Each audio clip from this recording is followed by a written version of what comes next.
पापा, जीजा जी यहाँ पर?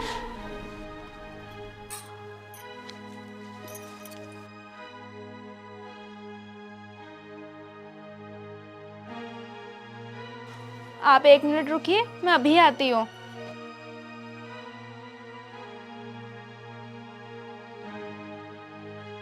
पापा नमस्ते, जीजा जी नमस्ते। आप यहाँ आइए, बैठिए। हम यहाँ बैठने नहीं आए हैं, हम तुझे ले जाने के लिए आए हैं। जल्दी से चल। मुझे ले जाने के लिए आए हो? लेकिन क्यों? क्योंकि हमने तेरे लिए लड़का ढूंढ लिया है। काफी पैसे वाला है वो, और तुझसे शादी करने के लिए भी तैयार है। पापा, आपने तो मेरी शादी अरुण के साथ कर दी है ना, फिर दूसरी शादी क्यों कर रहे हो आप? अच्छा, आप मजाक कर रहे हो। चलिए ये मजाक छोड़िए और चलकर अंदर बैठिए, अरुण जी भी देख रहे हैं। अरे हम मजाक नहीं कर रहे, हम सच में तुम्हारी दूसरी शादी करवाएंगे। और ये क्या देख रहा है अब? इसने तो तुम्हारी पूरी जिंदगी खराब कर दी। मुझे तो इसकी शक्ल भी बुरी लग रही है। जीजा जी चुप करो, अरुण जी के बारे में कुछ मत बोलो, वरना मैं भूल जाऊंगी कि आप मेरे जीजा जी हो। अरे तो क्या गलत बोल दिया इन्होंने? तेरी भलाई की तो बात कर रहे हैं। हमने तेरी शादी इसके साथ कर दी थी क्योंकि इसकी जॉब लगने वाली थी, तू खुश रहती, यही सोच के हमने तेरी शादी इसके साथ कर दी थी। लेकिन शादी के 4 महीने बाद ही इसने अपना एक्सीडेंट कर लिया। आज शादी को पूरे 4 साल हो गए, तब से ऐसा ही है, ना तो ठीक हो रहा ना मरी रहा। पापा, मैं आपके सामने हाथ जोड़ती हूँ, और एक बार भी अपनी जबान पे ये शब्द मत लेकर आना।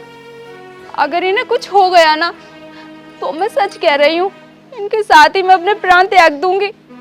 अगर आप मुझे जिंदा देखना चाहते हो ना, तो बस भगवान से यही दुआ करना कि अरुण जी जल्दी से जल्दी ठीक हो जाएं। बेटी, मैं तेरा बाप हूँ और ये तेरे जीजा जी हैं, तो तुझे हम इस हालत में नहीं देख सकते। ये बेचारे कल रास्ते से गुजर रहे थे, तो इन्होंने तुझे मजदूरी करते देख लिया, तो मेरे पास आकर ये बहुत दुखी हुए। बोल रहे थे कि मिष्टी बहुत मेहनत कर रही है, मजदूरी कर रही है, मैं मिष्टू को ऐसे मजदूरी करते नहीं देख सकता। और मुझसे भी सब रिश्तेदार, गांव वाले यही बोल रहे हैं कि क्यों मिष्टी की ज़िंदगी ख़राब कर रहे हो। अगर अरुण को ठीक होना होता तो अब लो हो जाता, जब उसमें ठीक होने की गुंजाइश ही नहीं है, तो मिष्टी क्यों अपनी ज़िंदगी ख़राब कर रही है? बता बेटी, मैं तेरा बाप हूँ, मुझे तेरा ख्याल नहीं आएगा क्या? और ये तेरे जीजा हैं, इन्हें तेरा ख्याल नहीं आएगा क्या? बता, हमने कोशिश नहीं की क्या? इसके इलाज के लिए जितने पैसे हमसे बने उतने पैसे हमने दिए, हम भी कहाँ तक पैसे देंगे बेटी?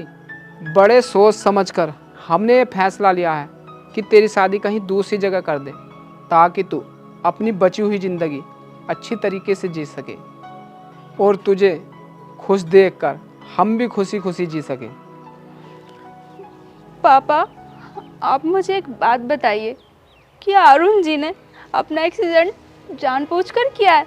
उन्होंने अपनी ऐसी हालत जानबूझकर बनाई है? नहीं ना, फिर इसमें इनकी क्या गलती है?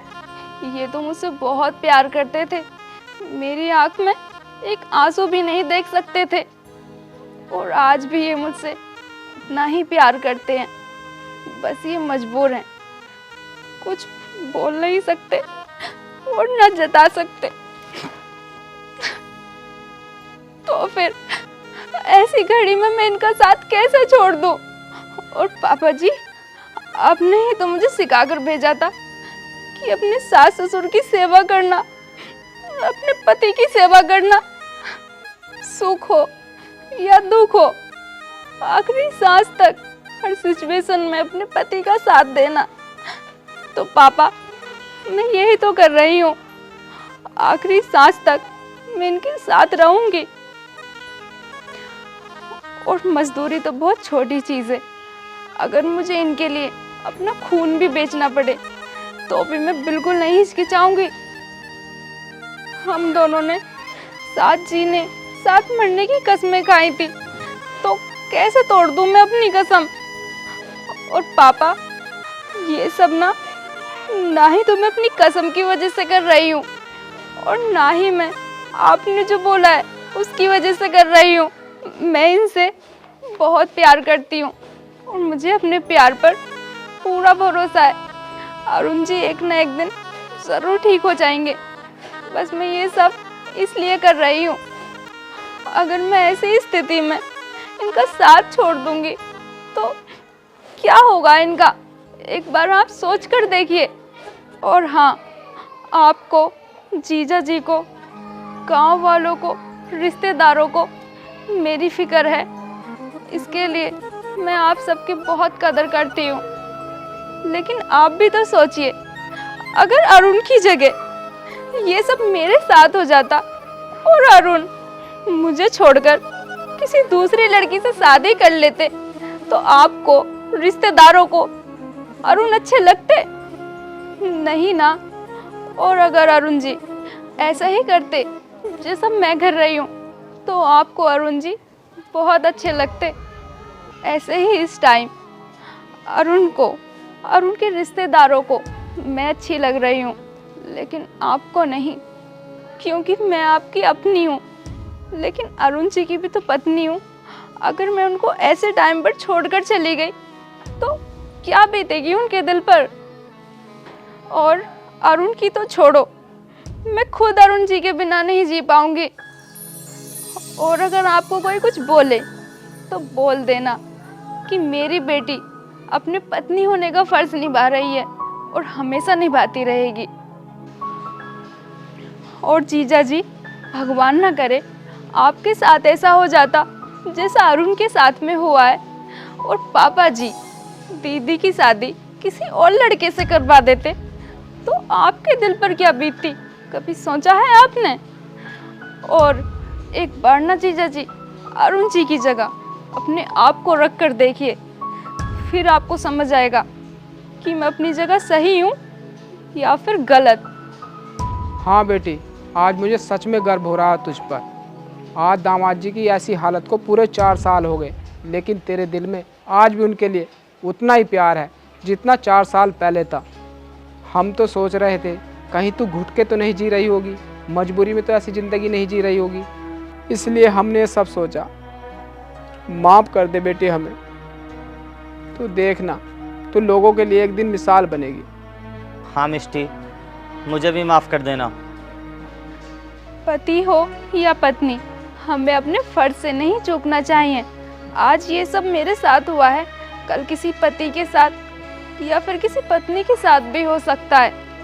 तो मुसीबत में अपनों का साथ नहीं छोड़ें, अपनों के साथ खड़े रहें, क्योंकि अपनों का साथ, अपनों का विश्वास ही किसी को भी मौत के मुंह से खींच कर ला सकता है।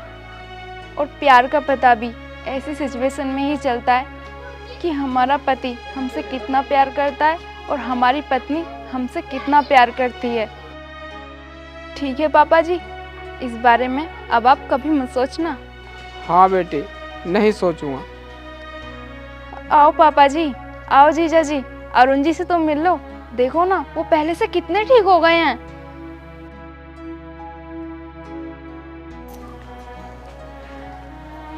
अरुण, देखो पापा जी और जीजा जी आए हैं, नमस्ते करो इन्हें। नमस्ते दामाद जी, नमस्ते। भगवान करे दामाद जी जल्दी ठीक हो जाए। वैसे पहले से काफ़ी सुधार है दामाद जी की हालत में।